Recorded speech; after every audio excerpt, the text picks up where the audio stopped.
Hello guys, I want to introduce you Queen's Gambit. Queen's Gambit is a d4 opening, probably the most played opening for white with d4. So black after d4 can play many moves. One of them is d5. With d5, black is trying to take the control of the center, develop minor pieces, the same white is trying to do.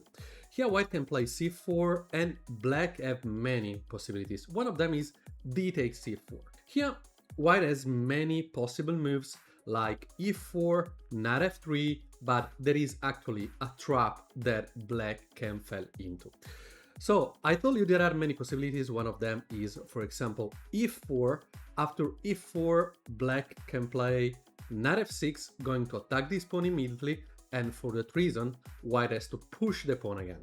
So knight e5 and bishop takes e4, and here white has a super good position. He's taking the control of the center, he took the pawn back, he developed a bishop, he's attacking the knight, so everything is fine here for white. One of the other possibilities is knight f3. With knight f3, black can play, for example, e6, e3, c5, bishop takes c4, c takes d4, e takes d4. Okay, no problem for white because this pawn at the moment is an isolated pawn, but as I told you, no problem for white. Here, black can continue with something like bishop b4 and knight c3 and everything can be fine. White can castle immediately and position is fine for white. Another possibility here is knight c3. Here, black can play e6 because he wants to push the pawn on b5, and white can continue with e3, b5, a4, and here sometimes people push the pawn on b4. And there is a brilliant move here for white. Brilliant move is bishop take c4. Okay, this knight at the moment is hanging, so if black will take this knight, white can play queen f3. At the moment is attacking the rook, and for example, if black defend the rook playing, there is bishop take f7.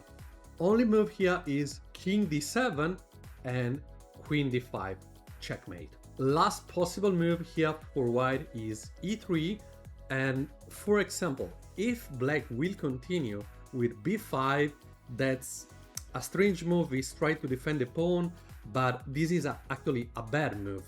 Black should probably just give the pawn back and develop all the other pieces with, for example, knight c6 or bishop f5, but white can continue with a4, putting a lot of pressure on black, and in this position, black can play or c6 or a6. If he played, for example, a6, a takes b5, bishop b7, because he cannot take back, otherwise he loses the rook. So bishop b7, and here b take a6, knight take a6, and knight f3.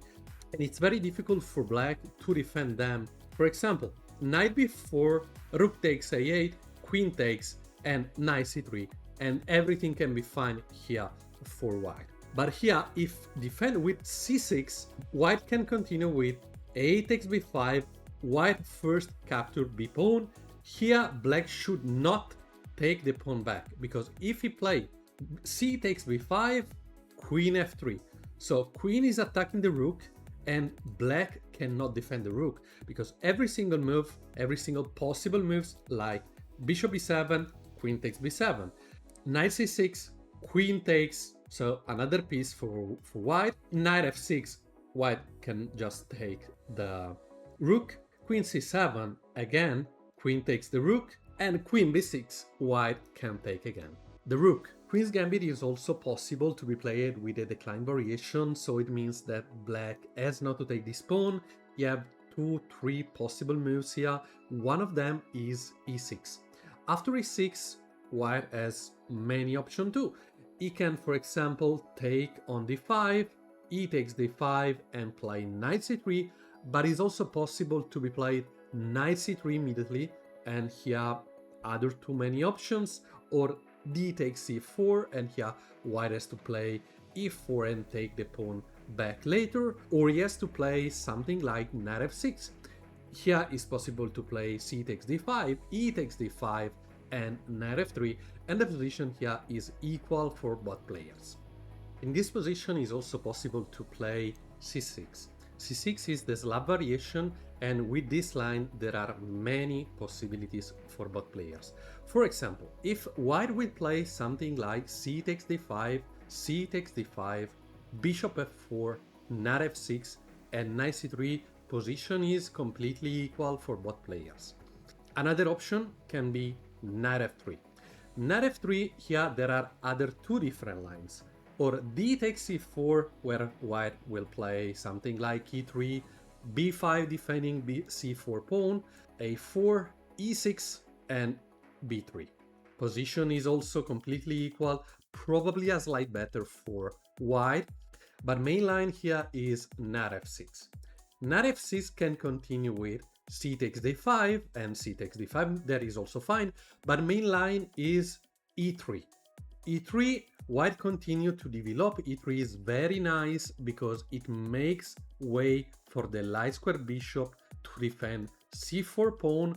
So if black will continue with, for example, d takes c4, if black will takes, helps white to develop because he will play bishop takes c4, but if, for example, black will not take this pawn, and if he will play something like bishop f5, white can continue with knight c3. If you want to know if there are some traps on the Queen's Gambit, is possible. One of them starts with d takes c4. White has not to play e4, but he has to play knight f3. Here black can play a move like c5, and white has to play e3. c takes d4, bishop takes c4, and here black is a pawn up, but if he's gonna play d takes c3, he will win another pawn, but trap started. Because white has to play bishop take f7, only move here is king take f7, and white will gonna take the queen, and probably he will win the game too. Another trap starts with e6 for black, and here white can continue with knight c3. Knight f6 is possible, c takes d5, e takes d5, bishop g5 pinning the knight, so for that reason black will gonna play bishop e7, e3, castle for black, and bishop d3 because white will gonna castle too. c6, queen c2, and here white begins to start the trap. Knight bd7, knight f3, rook e8, and here after castle, h6, bishop f4. Here black can play a move because he want to trap the bishop, or he want to trade the bishop to the knight, and he can play a move like knight h5. Here white can play knight takes d5. White sacrifice the knight because if black will gonna play c takes d5, bishop c7, queen is trapped, and white will win the queen. But for example, if black will play knight takes f4, white just play knight takes f4, and he is a pawn up. Last trap helps white to be in a completely better position. After d takes e4, e3, black has to play knight f6. Bishop takes c4, g6. We didn't watch anything about g6, but it's also possible. Here white has to play knight f3, bishop g7 of course, and queen a4. Here normal move is c6, continue with queen c2, castle, and knight c3. But if your opponent after queen a4 will play bishop d7, a great move for white here is queen b3, because at the same time bishop and queen is attacking f7, but the queen is also attacking b7. I hope you enjoyed watching this video. Queen's Gambit is of course a deep line, so I cannot teach you all the specific lines, but if you enjoy, you can just follow me, like the video, and see you on next video.